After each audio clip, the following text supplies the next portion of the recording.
हुआ सामान बेटा, बहुत हुआ सामान, बहुत हुआ सामान। वंदे मातरम आता है? नहीं आता है? देशद्रोही कहीं के गद्दार है? अरे इस देश में रहना है तो वंदे मातरम कहना है। हालांकि वंदे मातरम तो आज़ादी के पहले से लोग जितने भी स्वतंत्रता संग्राम सेनानी थे, फ्रीडम फाइटर थे, वंदे मातरम बोल करके ही अंग्रेजों के ऊपर टूट पड़ते थे और वंदे मातरम बोल बोल के ही वो लोग आज़ादी की लड़ाई लड़ते थे और देश को आज़ाद कराया।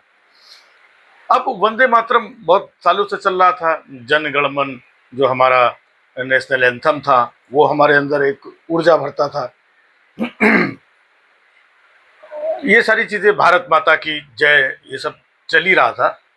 वंदे मातरम नया वर्जन आ गया है। इसमें 6 छंद हैं। भाई साहब पूरा गा करके सुनाइए और पूरा उसका पालन करिए, नहीं तो संसद में बन गया है कानून, पड़ेंगे तुम्हारे पीछे डंडे। समझ रहे हैं?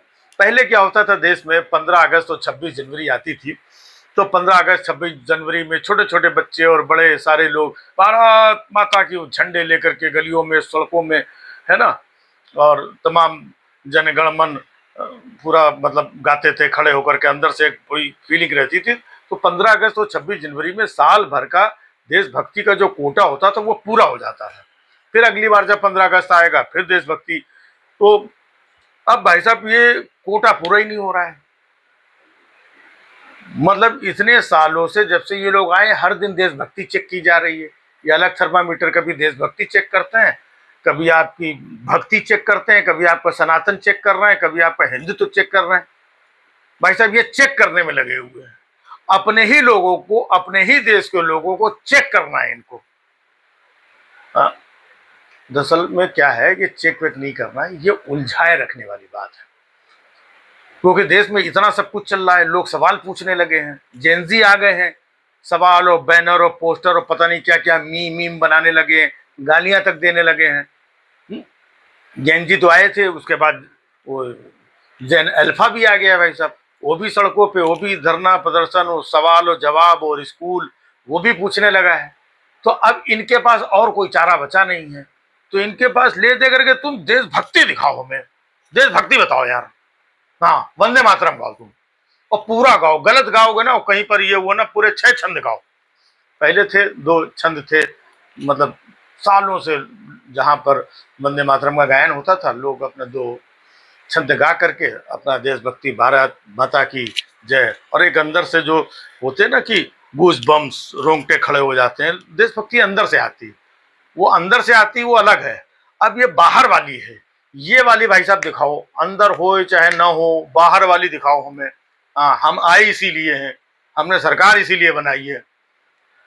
तो अब ये चेक कर रहे हैं। हमको एक बड़ा जोक याद आ रहा है। अच्छा, इनके जो अपने बंदे हैं ना, वो मतलब हर हर मोदी बस, अरे ये देखो ये देशभक्त है ना, भारत माता, ये देखो देशभक्त है।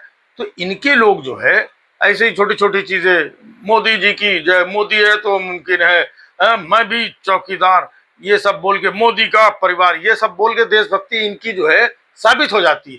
तुम अपनी साबित करो, समझे, ये तुम्हारे लिए आया है। तो एक मुझे जोक याद आ रहा था कि एक जगह कहीं पर कुछ इंटरव्यू चल रहा था, तो वो नौकरी के लिए, तो जो इंटरव्यू वाले थे उन्होंने अपने 2 बंदे पहले से सेलेक्ट कर लिए बगैर इंटरव्यू के। अब तीसरे एक हमें पीछे से सरदार जी थे, तो कहने लगे ऐसे कैसे सिलेक्ट कर लिया, आप इंटरव्यू लो, इंटरव्यू में जो पास होगा उसको आप रखो, आपने ऐसे कैसे रख लिए। अब इसको तो भाई अपने 2 बंदों को रखना था। तो इसने बोला कोई बात नहीं है, तुमको इंटरव्यू देना है ना, 1 मिनट, है ना, इंटरव्यू, बड़ी इंटरव्यू की तेरे अंदर, बड़ा अंदर से इंटरव्यू आ रहा है ना, अभी इंटरव्यू लेता हूँ तेरा ना, इंटरव्यू चाहिए है, इंटरव्यू देंगे ना, इंटरव्यू देंगे ना, देखता हूँ कितना पढ़ा लिखा है। तो 1 मिनट पहले इन दोनों को भी बुला लूँ, इधर आओ दोनों लोग आओ इधर, हाँ लाइन से खड़े हो, एक एक पूछ रहा हूँ, सबको सही सही जवाब देना, इंटरव्यू चाहिए ना तेरे को। हाँ जी, और तू ये बता भाई डॉग की स्पेलिंग क्या है। और डॉग, ओ जी DOG डॉग। ये देखो कितने पढ़े लिखे लोग हैं, एक बार में स्पेलिंग बता दी, है ना। आप ये बताइए कैट की स्पेलिंग क्या है। और जी कैट, CAT कैट। ये देख कितने पढ़े लिखे लोग हैं, है ना, एक बार में स्पेलिंग बता दी। और तो इधर है ना, मेसोपोटामिया की स्पेलिंग बता। मेसोपोटामिया में भाई साहब ये क्या कर रहे हैं, मतलब इनसे इतना easy easy CAT cat DOG dog, हमसे मेसोपोटामिया। भाई साहब ये तो कुछ गलत है, एक मौका और दो। बोला अच्छा चलो ठीक है भाई, एक मौका और देते हैं। देखो कितने देशभक्त लोग हैं ये लोग, पढ़े लिखे लोग हैं, है ना। वो गोवा की स्पेलिंग बताओ भाई जी। गोवा GOA, देख कितने पढ़े लिखे लोग हैं, एक बार में स्पेलिंग बता रहे हैं, है ना। तुम पुणे की स्पेलिंग बताओ, और जी PUNE, पुणे। ये देख कितने पढ़े लिखे लोग हैं। तू इधर आ, है ना। तिरुअनंतपुरम की स्पेलिंग बताओ, इंटरव्यू देने आए ना। तिरुअनंतपुरम की स्पेलिंग बताओ। भाई साहब अब ति, ति, ति, तिरु इन लोगों से भाई साहब इतना सिंपल सिंपल पूछ रहा हूँ, मेरे से इतना हार्ड पूछ रहा हूँ भाई, है ना। ऐसा नहीं, एक चांस और दो, एक चांस और दो। बोले कोई बात नहीं, इधर खड़ा रहे, एक चांस तेरे को और देता हूँ, फाइनल चांस है तेरे को, है ना, एक चांस और देता हूँ। ये बताओ भाई, देश कब आजाद हुआ था? वो जी देश तो 1947। देख कितने पढ़े लिखे लोग हैं ये लोग, है ना। हाँ आप ये बताइए, देश की आजादी में कितने लोग मारे गए थे? मुझे देश की आजादी में लाखों लोग मारे गए थे। और तू इधर आ, चल उन लाखों लोगों का नाम बता भाई, बता जल्दी से। हाँ नहीं है? ओ भाई साहब ठीक है, आपका इंटरव्यू आप इन्हीं दोनों को रख लो भाई साहब, मैं जा रहा हूँ।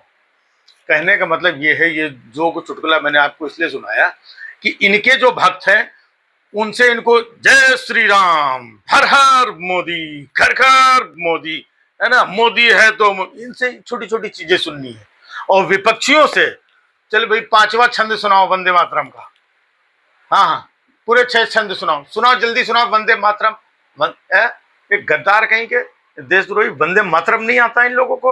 हाँ, देश में कानून बन गया है वंदे मातरम का, ये लोग ये भाई साहब ये चल रहा है। लोगों से पूछने के लिए, लोगों को चेक कर, देशभक्ति से कोई लेना देना नहीं है। लोगों को परेशान करने के लिए, लोगों को उलझाए रखने के लिए ये सारी चीजें। भाई जो जनगण मन है, ये बचपन से 2 साल 3 साल का बच्चा भी स्कूल में जाता है, उसको ऐसा सिखाया जाता है, वो गा लेता है। और 90 साल का बुजुर्ग, 100 साल का बुजुर्ग भी गा लेता है, क्योंकि वो बचपन से रचा बसा है। अब वंदे मातरम एक तो इनके शब्द जो है ना, संस्कृत के और कठिन हिंदी के इतने ये हैं, वो जल्दी आजकल के बच्चे अंग्रेजी पढ़ने वाले, वो जल्दी शब्द पढ़ने को नहीं आते हैं, याद करना, बोलना, फिर पूरा रटना, ये मतलब जबरदस्ती में आदमी याद कर ले, लेकिन अंदर से नहीं आता है ये धीमे धीमे। तो अब भाई साहब अंदर से इनको चाहिए भी नहीं, कैसे भी करके यहां से लेके वहां तक इनको उलझाए रखें, कभी वंदे मातरम के नाम पे, कभी इसके नाम पे, कभी उसके नाम पे। इधर देखो मछली के नाम पे लोगों को उलझाए हुए हैं। फिर वहां अयोध्या में भाई साहब वो लोग गए थे, बताइए मछली चावल खाया उन लोगों ने, बताइए ये अपने आप को धार्मिक बनते हैं, ये धर्म का अपमान, ये हिंदुत्व का अपमान, ये सनातन का अपमान, ये विपक्षी, ये कांग्रेसी, बताइए मछली खा ली, मछली खा ली। भाई साहब मछली में फंसे हुए, कभी मछली में, कभी ऐसा रहा तो ये अंडे में फंस जाएंगे एक दिन। भाई साहब बताइए, देखिए अंडा खा रहा है, अंडा खा रहा है ठीक है ना, ऊपर का सफेद वाला खा लेता, भाई साहब पीला वाला भी खाया है। देखिए कितने बड़े गद्दार ये लोग, सनातन विरोधी, धर्म विरोधी। जो लोग चिल्ला रहे हैं कि मछली खाई, मछली खाई, मछली खाई, यही लोग बंगाल चुनाव में भाई साहब खुलेआम मछली खा खा करके फोटो खिंचा रहे थे, मंगलवार के दिन मछली खा रहे थे। और जब पूछा गया तो बोले नहीं ये तो शाकाहारी मछली है, बगैर लहसुन प्याज के मछली खाओ वो शाकाहारी होती है। मतलब जब इनको मछली खानी थी तब शाकाहारी भी था, मंगल भी ओके था, सनातन भी ओके था। अब अगर किसी ने मछली खा ली तो वहां पे बवाल है, मछली में फंसे हुए हैं। और इन्हीं के जो राष्ट्रीय अध्यक्ष थे नितिन नवीन जी, 4 दिन पहले सावन के महीने में भाई साहब को रख करके केले के पत्ते में चिकन की टकड़ी जो है हौकने में लगे हुए थे, तोड़ ताड़ के निकाल चिकन खा रहे थे। तब इनका न सावन था न सनातन था, तो इनके लिए कुछ नहीं है, ये चाहे मछली खाएं, मंगल के दिन खाएं, सावन में चिकन खाएं, लेकिन भाई साहब तुमने कैसे खा लिया? हाँ, तुम धर्म भ्रष्ट कर रहे हो। और दूसरी बात, कौन खा रहा है, क्यों खा रहा है, क्या खा रहा है, इससे तुमको क्या लेना देना यार? तुमको किसी भगवान ने, सनातन ने, किसी ने ठेकेदारी अपॉइंट किया तुम जा जाके चेक करो कौन मछली खा रहा है, कौन चिकन खा रहा है, कौन अंडा खा रहा है? तुम जाके सर्टिफिकेट बांटो कि जो मछली खाएगा सावन में वो ये नहीं है, जो मंगल को ये खाएगा तो नहीं हम लोग खा सकते हैं, ये लोग नहीं खा। मतलब तुम जाकर के सारी चीजें सब तय करोगे? क्या चल रहा है यार ये देश में? मजाक बना के रखा हुआ है। बहुत हुआ सम्मान बेटा, बहुत हुआ सम्मान, बहुत हुआ सम्मान।